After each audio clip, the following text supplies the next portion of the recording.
Hello students, good morning. ਰਾਜੇ ਆਪਣਾ topic start ਹੋਇਆ ਸੀਗਾ, 4th ਚੈਪਟਰ ਸੀਗਾ। 5th ਚੈਪਟਰ ਸੀ ਆਰਟੀਫਿਸ਼ੀਅਲ ਇੰਟੈਲੀਜੈਂਸ, ਜਿਹਦੇ ਵਿੱਚ ਆਪਾਂ ਨੇ ਇਹਦੀ ਡੈਫੀਨੇਸ਼ਨ ਕਰ ਲਈ ਸੀ ਐਂਡ ਟਾਈਪਸ ਆਪਾਂ ਕਰ ਰਹੇ ਸੀ। ਟਾਈਪ 1 ਆਪਾਂ ਨੇ ਕਰ ਲਈ ਸੀ, ਟਾਈਪ 2 ਆਪਾਂ ਡਿਸਕਸ ਕਰਨੀ ਆ। ਟਾਈਪ 2 ਦੇ ਵਿੱਚ ਆਰਟੀਫਿਸ਼ੀਅਲ ਇੰਟੈਲੀਜੈਂਸ ਕੀ ਹੁੰਦੀ ਆ, ਜਿਹੜੀ ਕਿ ਕਾਰਜਸ਼ੀਲਤਾ ਦੇ ਸਮਰੱਥਾ ਦੋਵਾਂ ਦੇ ਉੱਪਰ ਆਧਾਰਿਤ ਹੁੰਦੀ ਹੈ। ਕਾਫੀ ਤਰ੍ਹਾਂ ਦੀਆਂ ਆ ਜਾਂਦੀਆਂ ਨੇ ਸ਼੍ਰੇਣੀਆਂ, ਜਿਵੇਂ ਕਿ ਰਿਐਕਟਿਵ ਮਸ਼ੀਨਸ ਹੋ ਗਈ, limited memory, theory of mind ਜਾਂ ਫਿਰ ਸੈਲਫ ਅਵੇਅਰਨੈਸ, ਜਿਹਨੂੰ ਆਪਾਂ ਸਵੈ ਜਾਗਰੂਕਤਾ ਵੀ ਬੋਲਦੇ ਆ। ਰਿਐਕਟਿਵ ਮਸ਼ੀਨਾਂ ਕਿਹੜੀਆਂ ਹੁੰਦੀਆਂ, ਇਹਨਾਂ ਦੀ ਖਾਸੀਅਤ ਜਿਹੜੀ ਹੁੰਦੀ ਆ ਇਹ ਹੁੰਦੀ ਕਿ ਇਹ ਮੈਮਰੀਜ਼ ਨੂੰ ਸਟੋਰ ਨਹੀਂ ਕਰ, ਮਤਲਬ ਮੈਮਰੀਜ਼ ਨਹੀਂ ਹੁੰਦੀ ਇਹਨਾਂ ਵਿੱਚ ਕੁਛ ਸਟੋਰ ਕਰਨ ਵਾਸਤੇ। ਭਵਿੱਖ ਦੀਆਂ ਕਿਰਿਆਵਾਂ ਲਈ ਪਿਛਲੇ ਤਜਰਬਿਆਂ ਦੀ ਵਰਤੋਂ ਨਹੀਂ ਕਰਦੀਆਂ, ਮਤਲਬ ਇਹਨਾਂ ਵਿੱਚ ਕਹਿਣ ਦਾ ਭਾਵ ਇਹਨਾਂ 'ਚ ਕੋਈ ਮੈਮਰੀਜ਼ ਨਹੀਂ ਹੁੰਦੀ ਹੈਗੀ ਕਿ ਇਹ ਸਟੋਰ ਕਰ ਲੈਣਗੀਆਂ ਕੁਛ। ਇਹ ਮਸ਼ੀਨਾਂ ਜਾਂ ਕੰਪਿਊਟਰ ਪ੍ਰਣਾਲੀ ਸੰਸਾਰ ਨੂੰ ਸਮਝ ਕੇ ਉਸ 'ਤੇ ਪ੍ਰਤੀਕਿਰਿਆ ਕਰਦੀਆਂ ਹਨ। ਉਦਾਹਰਨ ਦੇ ਲਈ IBM ਕੰਪਨੀ ਦੀ deep blue machine, super computer ਜਿਹਨੂੰ ਬੋਲਦੇ ਆ, ਜਿਸ ਨੇ ਸੰਸਾਰ ਦੇ ਪ੍ਰਸਿੱਧ ਸ਼ਤਰੰਜ ਦੇ ਖਿਡਾਰੀ ਕਾਸਪੋਰੋਵ ਨੂੰ ਹਰਾਇਆ। ਠੀਕ ਹੈ, ਮਤਲਬ ਕਿ ਉਹਨੂੰ ਇਸ ਤਰੀਕੇ ਨਾਲ ਬਣਾਇਆ ਗਿਆ ਕਿ ਉਹ ਸ਼ਤਰੰਜ ਖੇਡ ਸਕਦੀ ਹੈ, ਬਟ ਉਹਨੂੰ ਮਤਲਬ ਕਿ ਮੈਮਰੀ ਨਹੀਂ ਹੈ ਉਸ ਟਾਈਮ ਹੀ ਕਿ ਇਨਸਾਨ ਕਿੱਦਾਂ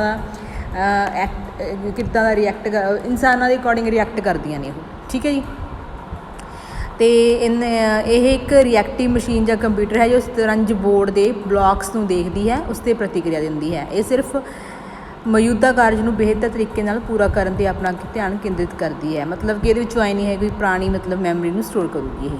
ਠੀਕ ਹੈ ਜੀ, ਤਾਂ ਅੱਗੇ ਹੈ ਸੀਮਤ ਮੈਮਰੀ ਮਸ਼ੀਨ। ਇਹਦੇ ਵਿੱਚ ਕੀ ਹੁੰਦਾ ਕਿ ਜਿਹੜੀਆਂ ਮਸ਼ੀਨ ਹੁੰਦੀ ਹੈ ਕੁਛ ਟਾਈਮ ਦੇ ਲਈ ਹੀ ਡਾਟਾ ਨੂੰ ਸੇਵ ਕਰਕੇ ਰੱਖ ਸਕਦੀ ਹੈ, ਥੋੜ੍ਹੇ ਟਾਈਮ ਵਾਸਤੇ।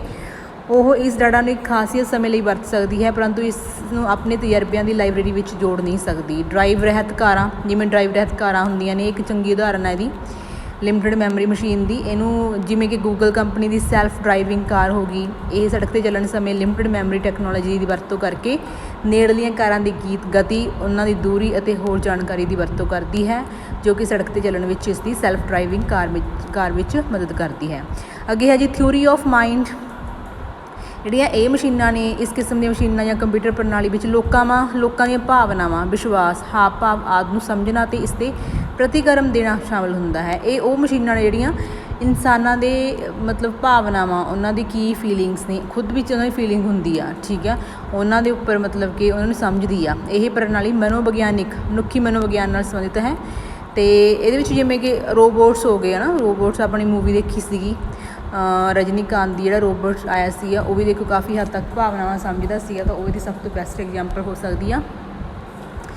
ਸਵੈ ਜਾਗਰੂਕਤਾ, ਸੈਲਫ ਅਵੇਅਰਨੈਸ। ਇਹ ਮਸ਼ੀਨਾਂ ਜਾਂ ਕੰਪਿਊਟਰ ਪ੍ਰਣਾਲੀ ਕਲਪਨਾ ਮਾਤਰ ਹੁੰਦੀਆਂ ਹਨ, ਕਲਪਨਾ 'ਤੇ ਆਧਾਰਿਤ ਹੁੰਦੀਆਂ ਨੇ, ਜੋ ਕਿ ਨੇੜਲੇ ਭਵਿੱਖ ਵਿੱਚ ਵਿਕਸਿਤ ਹੋ ਸਕਦੀਆਂ ਨੇ, ਮਤਲਬ ਹਜੇ ਹੋਈਆਂ ਨਹੀਂ ਹੈਗੀਆਂ, ਹੋ ਸਕਦੀਆਂ ਨੇ। ਇਸ ਦੀਆਂ ਕੁਝ ਵਿਸ਼ੇਸ਼ਤਾਵਾਂ ਹੋ ਸਕਦੀਆਂ, ਜਿਵੇਂ ਭਾਵਨਾਵਾਂ ਹੋ ਸਕਦੀਆਂ, ਇਹਨਾਂ ਦੇ ਅੰਦਰ ਪਾਈਆਂ ਹੋਈਆਂ ਜਾ ਸਕਦੀਆਂ ਭਾਵਨਾਵਾਂ। ਸਵੈ ਜਾਗਰੂਕਤਾ, super intelligence, Chetna, theory of mind ਤੋਂ ਅਗਲੇਰਾ ਅਤੇ ਸੋਧਿਆ ਹੈ ਰੂਪ ਹੋਵੇਗਾ।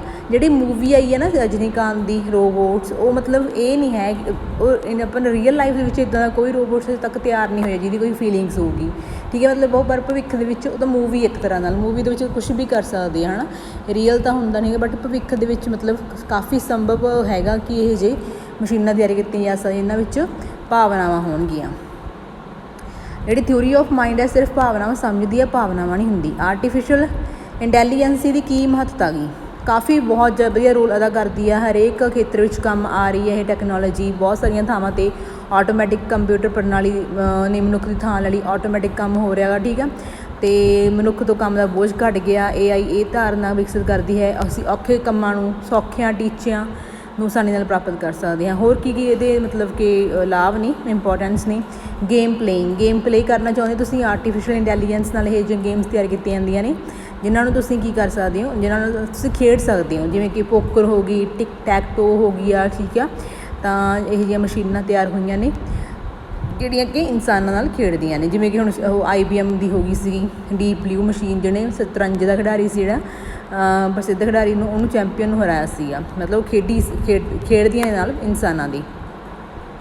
ਆਵਾਜ਼ ਪਛਾਣਨਾ, ਠੀਕ ਹੈ, ਆਰਟੀਫਿਸ਼ੀਅਲ ਤਕਨੀਕ ਯੂਜ਼ਰ ਦੁਆਰਾ ਬੋਲੇ ਗਏ ਸ਼ਬਦਾਂ ਨੂੰ ਪਹਿਚਾਣ ਕੇ ਟੈਕਸਟ ਰੂਪ ਵਿੱਚ ਬਦਲ ਦਿੰਦੀ ਆ ਕਿ ਕੀ ਬੋਲ ਰਿਹਾ।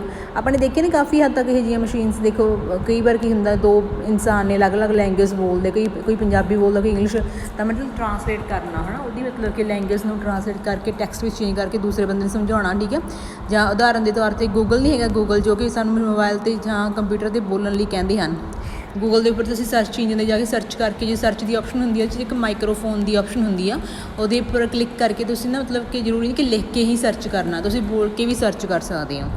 ਕੁਦਰਤੀ ਭਾਸ਼ਾ ਨੂੰ ਸਮਝਣਾ, ਠੀਕ ਆ। ਆਰਟੀਫਿਸ਼ੀਅਲ ਇੰਟੈਲੀਜੈਂਸ ਦੀ ਵਰਤੋਂ ਨਾਲ ਅਸੀਂ ਕੁਦਰਤੀ ਭਾਸ਼ਾ ਨੂੰ ਸਮਝ ਸਕਦੇ ਹਾਂ। ਜਿਹੜੀ ਭਾਸ਼ਾ ਮਨੁੱਖ ਬੋਲਦਾ ਹੈ ਉਹਦੀ ਕੁਦਰਤੀ ਭਾਸ਼ਾ ਹੁੰਦੀ ਹੈ, ਜਿਵੇਂ ਪੰਜਾਬੀ, ਹਿੰਦੀ, ਅੰਗਰੇਜ਼ੀ, ਫਰੈਂਚ ਹੁੰਦੀ ਜਿਵੇਂ ਕਿ। ਇਸ ਲਈ ਕੰਪਿਊਟਰਾਂ ਦੇ ਮਨੁੱਖਾਂ ਦੇ ਤਾਲਮੇਲ ਲਈ ਨੈਚੁਰਲ ਲੈਂਗੁਏਜ ਪ੍ਰੋਸੈਸਿੰਗ ਵਜੋਂ ਜਾਣਿਆ ਜਾਂਦਾ ਹੈ। ਮਤਲਬ ਕਿ ਸਮਝਣ ਲਈ ਜਿਹੜੀ ਮਸ਼ੀਨਾਂ ਤਿਆਰ ਕੀਤੀਆਂ ਜਾਂਦੀਆਂ ਉਹਨਾਂ ਨੂੰ ਨੈਸ਼ਨਲ ਲੈਂਗੁਏਜ ਪ੍ਰੋਸੈਸਿੰਗ ਬੋਲਦੇ ਆ। ਜਿਵੇਂ ਕਿ ਉਦਾਹਰਨਾਂ ਡਰੈਗਨ ਡਿਕਟੇਸ਼ਨ ਹੋ ਗਿਆ, ਠੀਕ ਆ। ਐਂਡਰਾਇਡ ਸਿਸਟਮ ਹੋ ਗਏ, ਕਈ ਐਵਰਨੋਟ ਹੋ ਗਏ, ਸਪੈਲ ਚੈੱਕ ਹੋ ਗਿਆ, auto complete, voice text message, spam filter, ਸਾਰੇ ਇਹਦੀਆਂ ਐਗਜ਼ਾਮਪਲਸ ਨੇ। ਜਾਂ ਫਿਰ ਗੂਗਲ ਦਾ ਅਸਿਸਟੈਂਟ ਹੋ ਗਿਆ। ਕੰਪਿਊਟਰ ਵਿਜ਼ਨ ਅਤੇ ਵਿਸ਼ਲੇਸ਼ਣ।